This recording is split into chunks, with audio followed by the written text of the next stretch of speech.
John LBF digugat 1,8 miliar di pengadilan negeri Jakarta Selatan karena dugaan, katanya ada dugaan penipuan, atau yang bilang juga ada uang prestasi. Kalau itu si John ini merasa dirugikan atas pemberitaan itu, dia punya hak untuk, pertama bisa jadi dia punya hak jawab.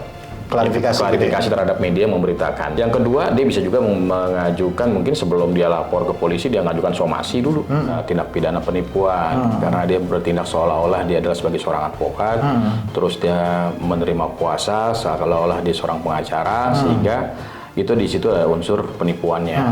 Kalau izinnya palsu, berarti dia bisa kena juga pemalsuan dong? Bisa juga pemalsuan. Iya.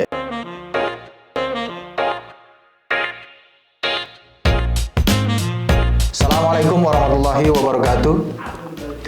Kembali lagi di YouTube channel Halo Pengacara. Apa kabarnya sahabat Halo Pengacara? Semoga baik-baik saja ya.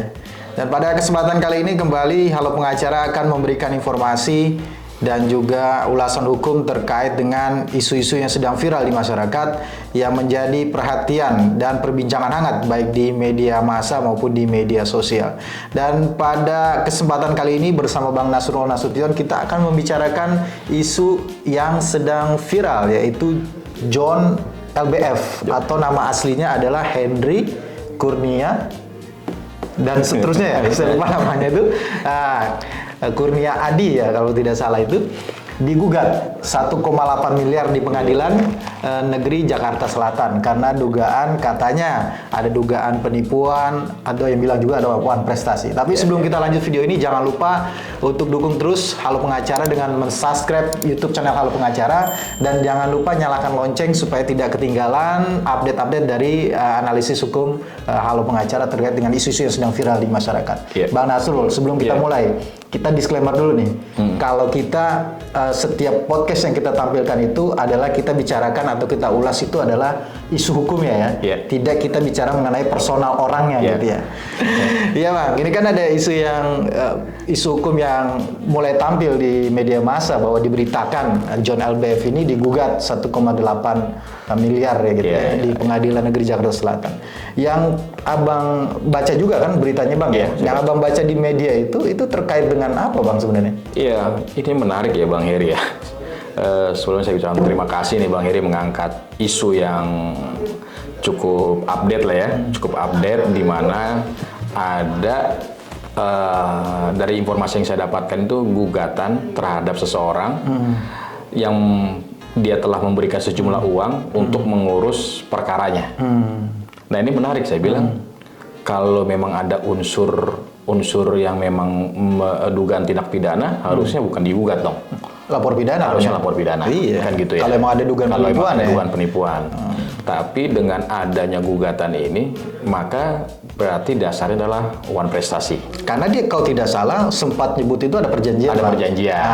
Jadi dasarnya adalah uang prestasi. Artinya dasarnya adalah perjanjian, sehingga gugatan ini adalah kemungkinan besar ada uang prestasi. Iya. Nah gitu. Nah yang menarik adalah ada sejumlah uang yang digunakan untuk penanganan perkara. Nah, ini dia kan. Nah, apakah orang tersebut ini adalah seorang lawyer, ataukah orang yang punya kompetensi untuk mewakili orang lain dalam dunia hukum? Punya izin praktek lah gitu ya. Izin praktek lah ya, atau tidak.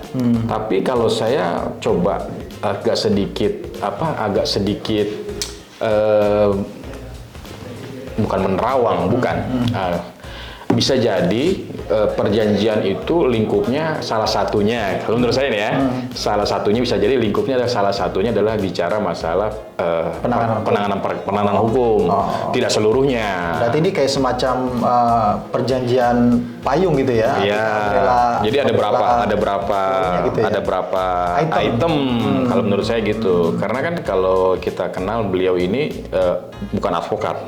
Iya, kalau dari klarifikasi ya setelah muncul berita itu, memang dia mengaku bahwa saya bukan advokat, tapi saya bekerja sama dengan salah satu kantor hukum gitu ya, untuk mengerjakan itu. Artinya dia kerjasamanya paket, ada berapa item, ya tinggal dia ngesuk untuk ke pihak lain untuk bicara hukumnya. Ya, kemungkinan seperti itu ya.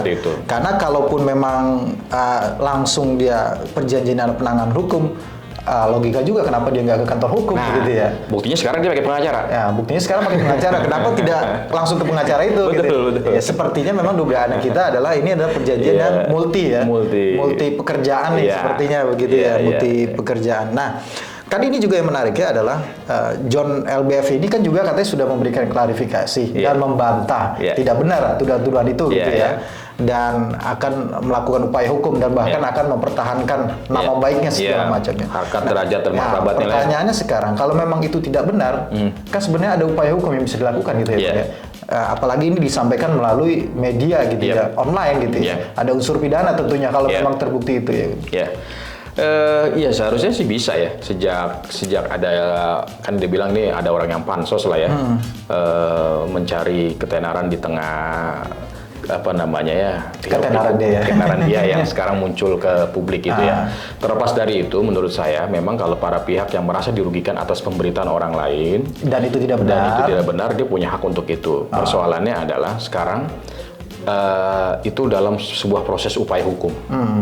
Jadi agak sulit ya. Misalkan gini, saya menggugat dia baru rencana, tapi sudah menyatakan sesuatu yang tidak tepat lah. Tapi ini kan sudah ada gugatan. Udah ada gugatan Bang ya? Mereka menyebutnya sudah ada gugatan. Tapi kan ya. kita cek di sistem informasi penelusuran perkara PN Jaksel ya itu belum ada nomornya dan belum terdata. Tapi namanya udah ada. Nama juga belum ada. Belum ada. Sepertinya masih dalam proses. Masih dalam proses ya. Harusnya sih idealnya ya setelah udah punya registrasi sudah baru bicara ya. Kalau dia belum kan ya masih dalam objeknya itu berarti masih dalam di luar bicara. Baru rencana. Seperti gitu, yang disampaikan oleh Bapak Gideon Tenggar yang berencana akan. Tapi sudah ramai untuk bicarakan masalah harta bersamanya misalnya kayak gitu. Nah ini juga bisa jadi kalau itu si John ini merasa dirugikan atas pemberitaan itu, dia punya hak untuk pertama bisa jadi dia punya hak jawab. Klarifikasi terhadap media yang memberitakan dan mohon ini juga dimuat klarifikasi dia atas pemberitaan itu. Yang kedua dia bisa juga mengajukan mungkin sebelum dia lapor ke polisi dia mengajukan somasi dulu, ya kan gitu ya. Idealnya begitu. Karena gitu kan. Untuk pencemaran nama baik ya itu harus ada proses dulu yang diawali gitu kan dengan proses somasi. Setelah somasi sudah ya tinggal tunggu respon. Apakah ada klarifikasi, ada permintaan maaf, apakah dia tetap pada pendiriannya mereka dengan statement yang mereka sampaikan. Setelah itu mungkin ya terserah apakah karena upaya hukum dilakukan atau proses mediasi yang akan dituju. Ya, ini agak menariknya juga ada beberapa berita yang memuat berita bahwa seseorang ini mengaku sebagai pengacara begitu ya. Tapi kan itu sudah dibantah ya. Tapi ini kita edukasi kepada masyarakat nih Bang ya. Ada emang di luar sana kita tidak bisa menampilkan bahwa memang ada oknum-oknum yang memang mengaku sebagai pengacara tetapi tidak punya izin pengacara begitu ya. Apalagi dia menunjukkan misalkan dalam bentuk identitas palsu misalkan gitu ya, pakai kartu advokat palsu lah atau surat sumpah palsu itu adalah kita tidak menampik itu ya. Ada beberapa oknum yang melakukan itu demi mendapatkan cuan lah bisa gitu. Nah, jika memang itu terjadi Bang, ya itu terjadi, ada nggak upaya hukum atau ketentuan hukum pidananya yang bisa menjerat orang-orang seperti itu Bang? Nah ini bisa jadi, maksud saya ini bisa jadi edukasi buat masyarakat supaya mereka ketika mau menggunakan jasa pengacara itu harus teliti begitu ya. Ya ada Bang ya. Pertama itu kalau kita lihat ini bisa dikenakan pasal 378 Bang. KUHP. Penipuan berarti ya? Tindak pidana penipuan. Karena dia bertindak seolah-olah dia adalah sebagai seorang advokat. Terus dia menerima kuasa seolah-olah dia seorang pengacara. Sehingga itu di situ ada unsur penipuannya. Nah itu yang memang bisa diajukan. Persoalannya adalah biasanya kan kalau proses sebelum proses persidangan sih masih umum-umum aja Bang ya. Untuk seseorang somasi lah ya masih somasi atau apa itu kan tidak perlu menunjukkan seorang identitas sebagai advokat atau tidak gitu ya. Nah, untuk mengetahui seorang advokat atau tidak kan biasanya itu akan ada kalau proses perkara itu di pengadilan. Hakim akan menanyakan mana surat sumpahnya, kan gitu ya. Nah, kalau dia bicara somasi, klarifikasi dan seterusnya, bahkan untuk lapor polisi pun juga jarang ada dimintakan untuk kartunya, surat sumpahnya dan seterusnya. Nah, ini yang mungkin perlu dipahami oleh masyarakat ketika ingin menggunakan jasa advokat, ya nggak usah sungkan juga menanyakan Bapak berizin atau tidak, gitu kan. Ya, jangan tanya begitu misalkan gitu, dia marah gitu. Kamu nggak percaya saya, misalkan kayak gitu. Nah itu kan, ya ini kan sebagai bentuk etik aja, ya. Walaupun juga jarang ada klien yang nanya, Bapak punya izin nggak ya, gitu kan. Dan kenapa? Emang kita ketika buka praktek itu ya karena kita sudah punya izin. Gitu. Nggak mungkin juga kita buka praktek kalau nggak punya izin, gitu kan. Kalau izinnya palsu, berarti dia bisa kena juga pemalsuan dong. Bisa juga pemalsuan. Iya, baik ya. Iya, mungkin itu ya bisa kita sampaikan kepada sahabat halo pengacara, yang bisa kita sampaikan sebagai bagian daripada edukasi ya. Sekali lagi kita tidak bicarakan tentang personal, melainkan ada isu hukum yang muncul dalam kaitan dengan dugaan tindak pidana bisa dikatakan gitu ya, atau ya gugatan perdata yang diajukan gitu. Atau Bang Heri punya nggak atau clue-nya buat para sahabat pengacara untuk mengetahui seseorang itu tercatat atau terdaftar sebagai seorang advokat di lembaga profesi tertentu, itu ada tidak? Iya, sebenarnya kan bisa cek langsung ya. Bisa cek langsung bisa cek langsung ke organisasinya ya. Tanya aja beliau itu dari organisasi mana. Karena sekarang ini kan ada beberapa organisasi nih yang banyak ya. Dan ya ada beberapa organisasi advokat ya kan. Barnya nggak ada dong berarti ya. Ya di Indonesia sementara ini masih multibar. Gitu ya. Bisa ditanyakan ke organisasinya, beliau ini benar pengacara terdaftar atau tidak gitu.